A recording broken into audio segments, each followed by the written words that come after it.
going on, everybody? Hope you're all having a fantastic day today. Now, ladies and gentlemen, today we got some hot news for you guys over on Twitter.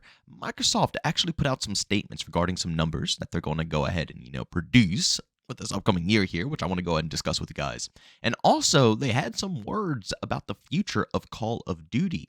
And due to, a lot of the recent things that were just done with a lot of layoffs and all that stuff, I thought this would be a interesting topic to go ahead and bring forth and, to have us go ahead and discuss down in the comment section, because there's a lot of different, ways to view this overall situation. But of course, ladies and gentlemen, before we go ahead and dive deep, if you enjoy what you hear in today's video and you want to hear some more content just like this, we post it daily here at 8 in the morning Eastern time, and sometimes just like this video right here, we upload 2 times a day at 4 p.m. Eastern time. So of course, if you want to stay notified on all this type of content, go ahead and hit that bell.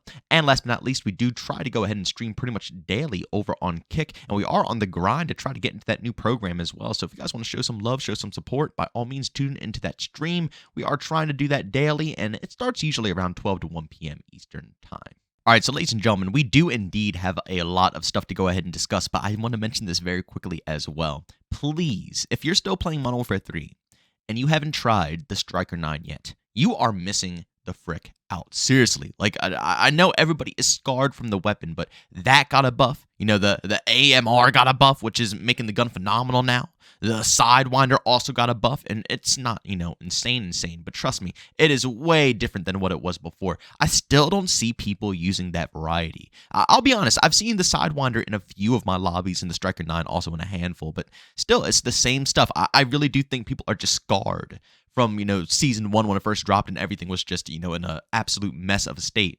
But the weapon variety is pretty decent right now. I highly suggest you guys go ahead and, try it out. The MTZ battle rifle, don't just use the Baz B. It's a lot of stuff out there that's fun and really efficient. So please go ahead and expand your catalog of weapons. But enough rambling. Let's get right into the topic of today's video. Now, as you can see right here from Charlie Intel over on Twitter. Again, if you guys want to follow me on Twitter as well, got a link to that down below. But he said, Microsoft is expecting FYQ3, January through March, Xbox content and services revenue to increase 52%, with Activision Blizzard contributing 50% of the increase. I'm going to tell you right now, if you missed out on investing in Microsoft a little while ago, seriously, you really missed out. I mean, I believe the stock actually already skyrocketed itself. It has gone up dramatically. I don't know when you can actually find a good buy-in point for something like that. Again, I mean, that's all up to you, obviously. This is not financial advice, but seriously, this is absolutely massive, and these numbers are going to be tremendous for the company. You got to keep it real. It makes me question, though, at the same time, why they had to, let so many people go. It is very strange. I understand that when you merge, obviously you're going to have to cut a lot of the workforce. You're bringing 2 different workforces together, and it's going to be a little bit of, an overwhelming abundance of people. But still, man, they're making so much money right now, especially picking up Activision, who has some of the, biggest games you could possibly think of under their belt. It's kind of wild. But to move a little bit further, these numbers right here are going to be one of the main reasons why I think this next bit of information is going to be very important, as you can see here as well. Microsoft CEO said he expects significant, in quotes, significant content pipelines for their major games, including Call of Duty, despite laying off 30% of staff at many Call of Duty studios last week. Again, I don't know how that's going to affect anything. I don't know if, a 30% reduction is going to be that dramatic when they already have a lot of employees to begin with. I still obviously feel horrible for everybody that got cut. I mean, let's be honest here, losing your job, it's hard. It's scary. It's scary. And I don't wish that upon anyone, because it's not a comfortable feeling knowing that, your stability, what keeps a roof over your head, food on the table, supporting your family is now gone, and you have to go hunting, Again, yeah. They will probably find something down the road. I don't know if it's going to be soon or if it's going to be later, because again, a lot of them got cut off in a space where it's already, crammed already as it is. So I don't know how easy it'll be to find a job anytime soon, but they'll probably land on their feet. But still, it's a horrifying feeling. And again, I feel bad for the people who have to go through that. But with that much money being brought in, again, 52% of an increase in revenue is absurd. And let's be honest, Activision's pockets were already fat, and they were doing, mediocre. But think about this. Once Microsoft picked up Call of Duty and, all the other games under Activision, not only are their pockets fat, but we started to see changes with communication and also with content when it comes to Call of Duty. Sledgehammer has had the most freedom to talk to us out of any of the years before. And also on top of that, when it comes to content drops, this has been the most content we have seen ever. I know people hate Modern Warfare 3. And, I understand everybody has different opinions, but I'm always going to be open-minded, and I'm always going to see all sides of the story. And even though scope-based matchmaking is ramped through the roof and it's a nightmare, that doesn't take away from the fact that they have been stuffing this game with things to grind for. Every single week, well, not right now because we're waiting for Season 2, but every single season, there's multiple weeks worth of camos, aftermarket parts, and again, some of them haven't been too good, but after the recent update, a lot of them are a little bit more usable, and they have been brought back to their quirky selves to be, interesting to use on the occasion. Nothing that's going to be meta, but, they're fun to mess around with.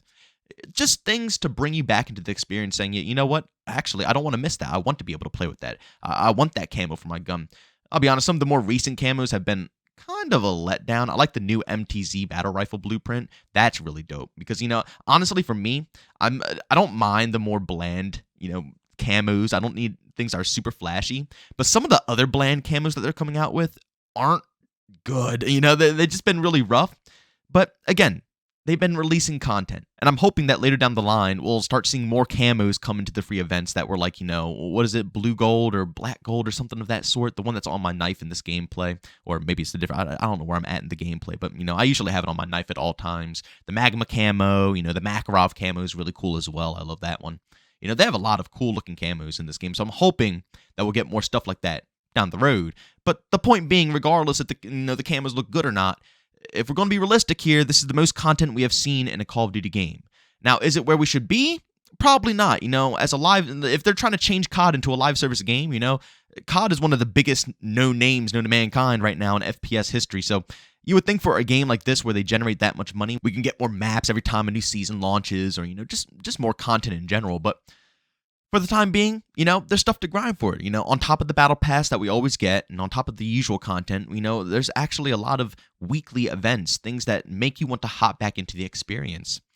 And that's just the beginning. I know people are going to say it's nothing, but like I said, that's just the beginning. The fact that the Microsoft CEO said, he expects significant content pipelines for their major games, including Call of Duty, is kind of huge because, they just took over.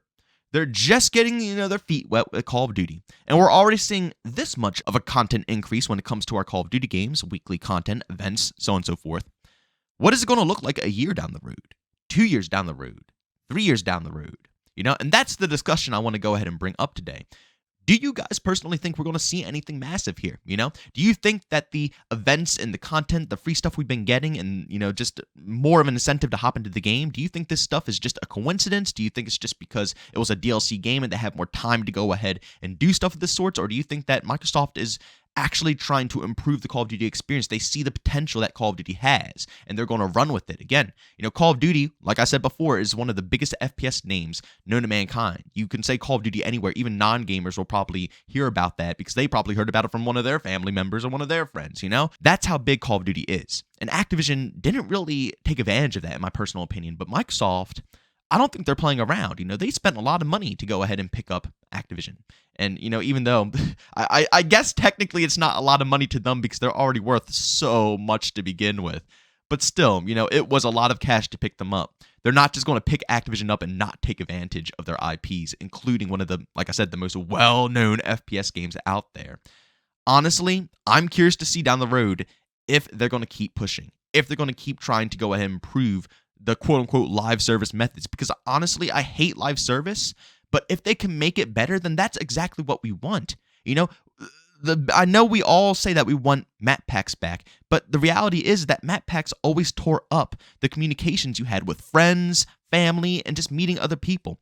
More than half the time, a lot of the people that I played with back in the day didn't have the map pack, so I barely even got to play them in the first place. I owned them, but I barely got to play them. Nowadays, everything is free. The problem is the cost we had to pay for everything being free is that we don't get enough of it. We don't get barely as enough content as we used to back in the day. So if we can keep improving upon the live service method and start giving more stuff at launch and more stuff down the pipeline as the game is launched and throughout its life cycle, then maybe live service won't be so negative. Maybe it'll actually be half decent, and also looking at how Sledgehammer's doing with, making sure the game is polished off. I know one of the funniest things about live service is that the game's always launched in the crappiest of states, but honestly, Modern Warfare 3, I know a lot of people have their mixed opinions about it, but it's probably one of the most balanced COD games we've had in a while now, like, literally, we are in Season 1, and I feel like all the guns are almost viable now. Almost viable. We could use a few more tweaks. We can use a few more meta shifts. But literally in every game I've played, Modern Warfare 2019, and even back to date back to some of the other OG games. But I'm talking about Modern Warfare 2019 mostly now, up to current date. Modern Warfare 2019, Black Ops Cold War, Vanguard, Modern Warfare 2 2022. All those games had extremely set metas. They were set in stone. You knew what you had to use in order to compete.